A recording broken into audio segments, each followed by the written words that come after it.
When Bitcoin wins, fiat billionaires get flipped.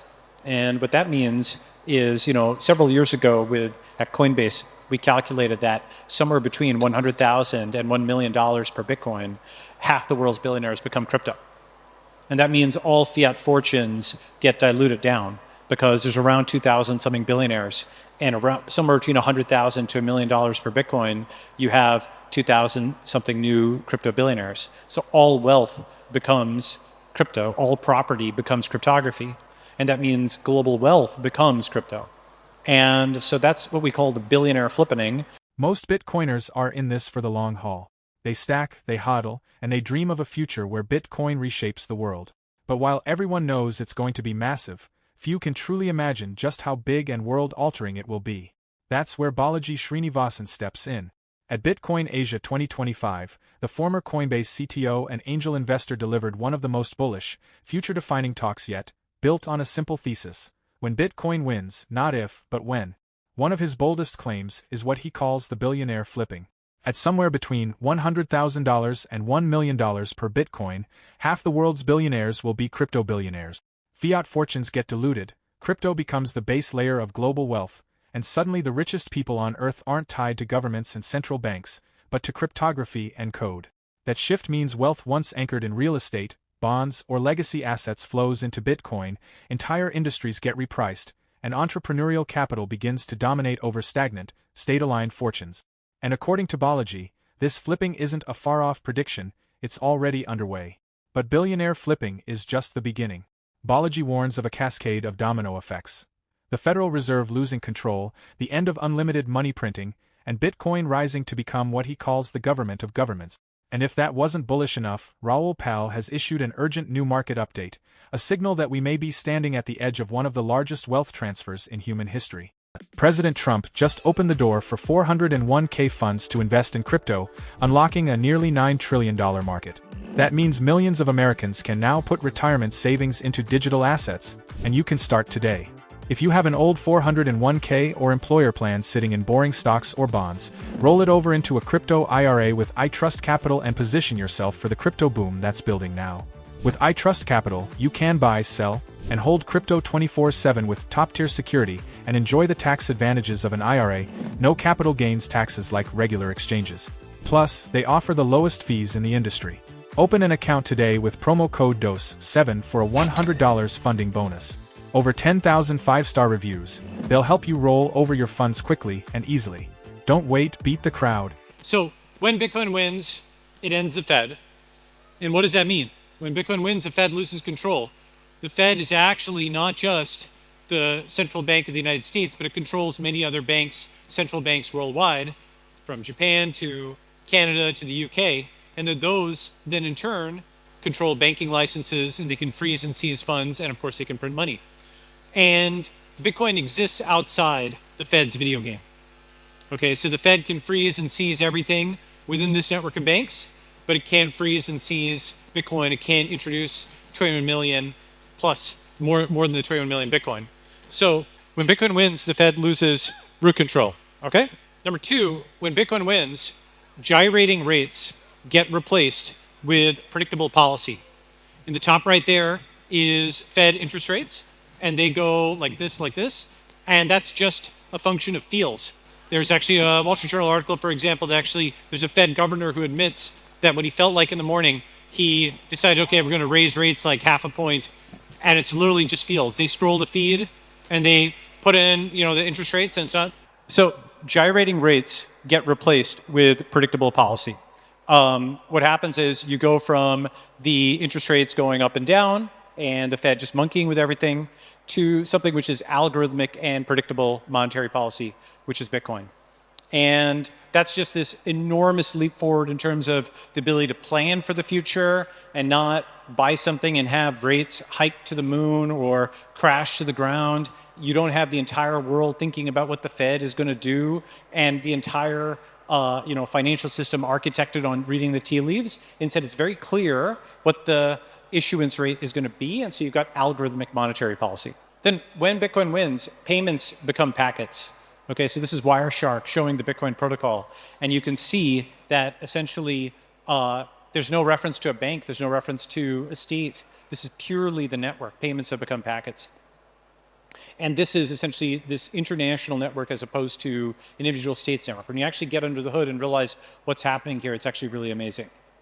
When Bitcoin wins, by the way, it wins around the world. It doesn't just win in any country. This is a map from 2024. You can argue maybe the percentages in this country or that country, but you can't argue with the fact that Bitcoin is a global phenomenon. It's not the state, it's a network. And when Bitcoin wins, it can win very fast. So when the faith in currency in Lebanon went to zero, when the full faith in credit in the Lebanese pound went to zero, Bitcoin was there, and it just went vertical like this, okay? So, hodl. When Bitcoin wins, it can win very fast. So next, when Bitcoin wins, Keynesianism falls like communism. And so basically when Bitcoin wins, treasuries will fade. People talk about US treasuries and more generally Western bonds as the risk-free rate of return, but really they're kind of the return-free risk. And if you've looked at the last 5 years, it's been the worst bond market ever with yield spiking. And if you don't know what this is, just look it up if you want. But essentially, this is something where people just they need to have a very high rate in order to hold on to the US and Western government debt. And this is only going to get worse as inflation picks up. So you stop saving in US government bonds and you start saving in the hardest money around, which is Bitcoin. When Bitcoin wins, also real estate falls in real terms. So in the West, since the 2008 financial crisis, the Fed has been printing money to buy mortgage-backed securities, thereby taxing the population in multiple ways, first diluting them down to the printing and then bidding against them in the market, which is why it's so absolutely crazy in terms of where the housing prices, rental prices are in the West. This is something which is a upward redistribution of wealth to asset owners and especially real estate owners and property owners at the expense of renters and those coming up in their career. And the counterattack on this is when Bitcoin wins, real estate falls in real terms. And people stop actually, using houses as an investment and they invest in Bitcoin. They hold Bitcoin, really they store value in Bitcoin. In houses, apartments, that's for utility. So when Bitcoin wins, fiat also faces global competition. If you know what happened with local news, when all the local newspapers got online, suddenly their local geographical monopolies of paper newspapers didn't matter anymore. They all had to compete with each other, and most of them failed. And only the global papers, the Wall Street Journals and Financial Timeses and so on, survived. And then they too essentially collapsed against social media and a truly internet-first media. And the same thing is about to happen with the introduction of all these stable coins around the world. As all these coins go on-chain, and they have to, all these local currencies go on-chain, they're going to have to, then they're all going to be in competition with each other. And the ones with bad monetary policies, anybody in their country, they have no geographical monopoly of cash anymore, just like the newspapers lost their geographical monopoly of paper. The distribution, the trucks, that didn't matter anymore, just like the distribution of the paper notes doesn't matter. So every currency, every national currency is in competition with every other national currency, and most of them won't survive, only the very best ones will. And so that means cryptocurrency will take over, because eventually, just like Twitter and social media beat NYT and Wall Street Journal, and those in turn beat local media, so too Bitcoin beats stablecoins, the best stablecoins, which beat the bad currencies.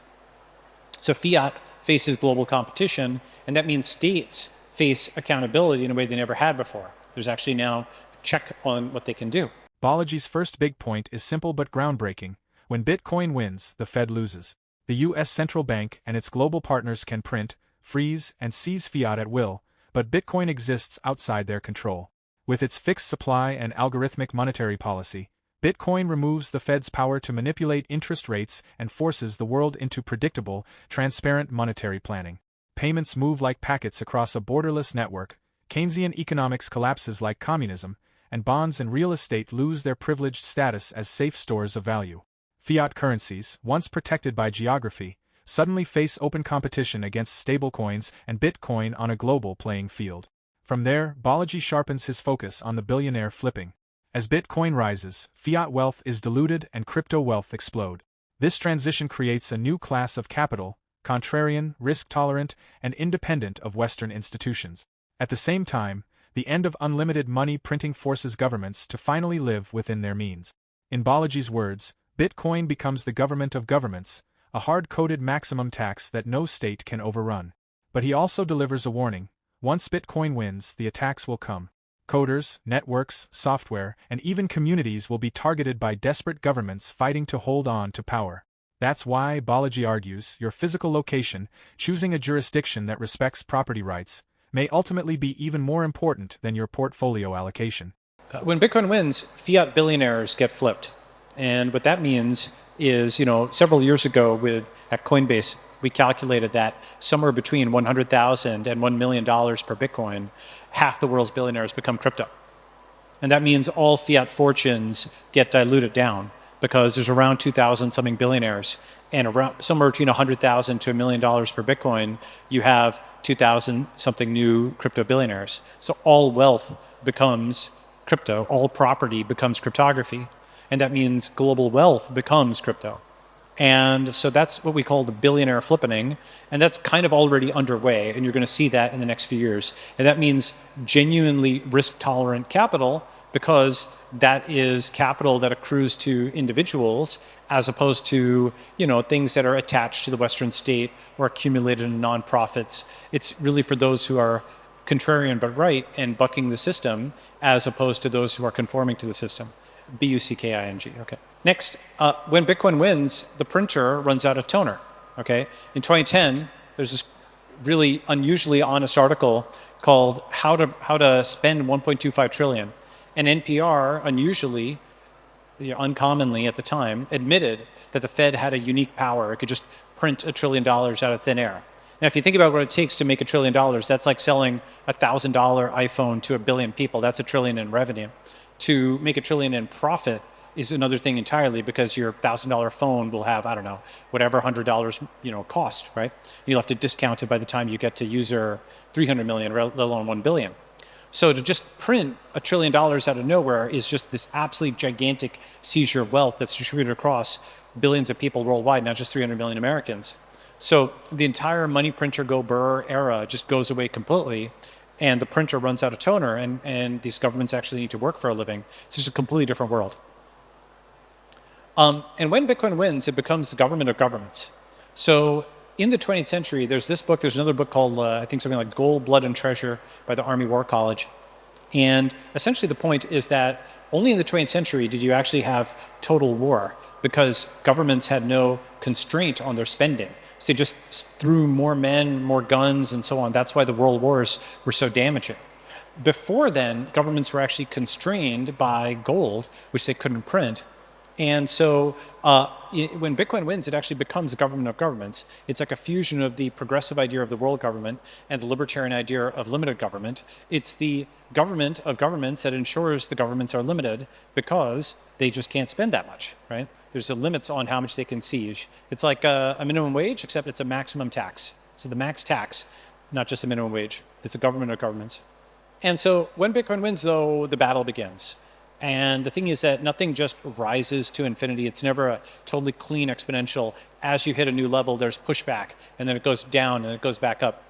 So there's going to be many kinds of attacks. For example, there will be attacks on coders. The Roman Storm trial, Free Roman Storm, is just the beginning of this. I think that in general, if you are a programmer, you should be in a jurisdiction that you think is going to respect your safety.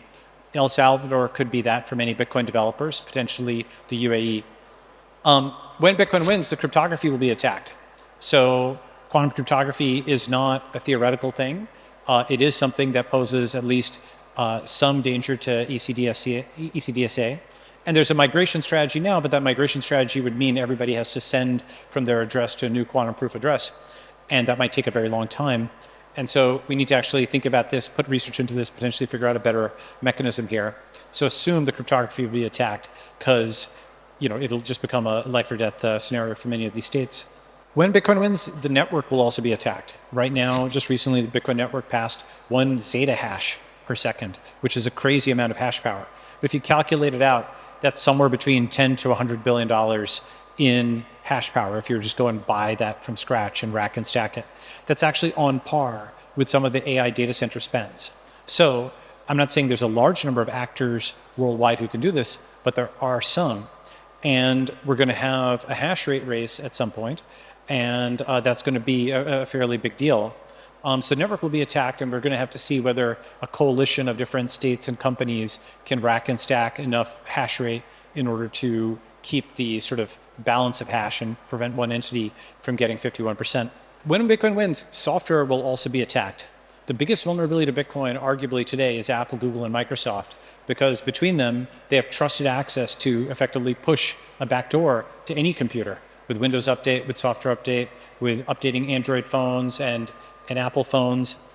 This is something which I think is under-theorized as a practical attack vector. And so you can use Linux devices. That's a possibility. You can, in theory, scale some new operating system to 1 billion users.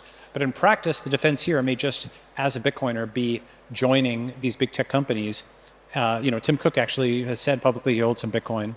And so it may just be something where you join the big tech company and you just make sure that they're not doing this.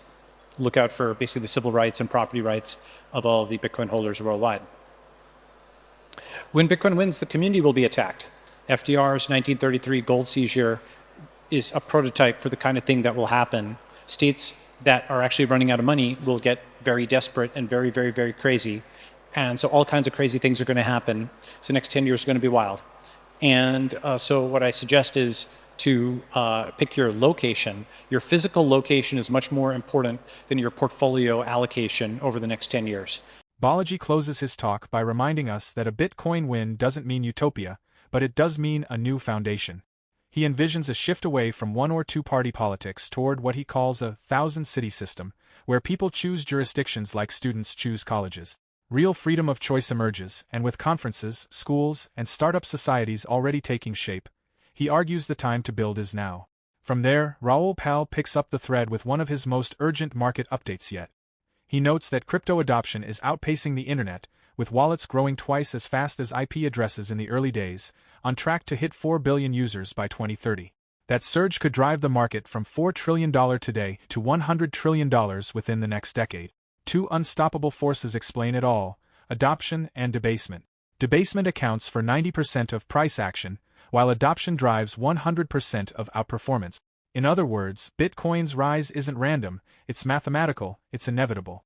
And yet, traders still fret over September dips and weekly charts. Raoul's response? Zoom out. Sit in the waiting room, hodl, touch grass, and watch the adoption curve play out. Because this isn't about $1 trillion here or there, it's about a 25x leap from today's market cap to $100 trillion, surpassing gold, equities, even global real estate. It's the billionaire flipping on a scale the world has never seen. And that's why Balaji's blueprint and Raoul's forecast fit perfectly together. Bitcoin doesn't just replace fiat, it rewires power, reallocates capital, and builds new communities, cities, and even nations for the Bitcoin era. The short-term noise doesn't matter. What matters is thinking big, thinking long-term, and thinking about when Bitcoin wins, because it's already happening. For more Daily Dose Crypto news, check out these two awesome videos on your screen. Click now and we will see you on the next video.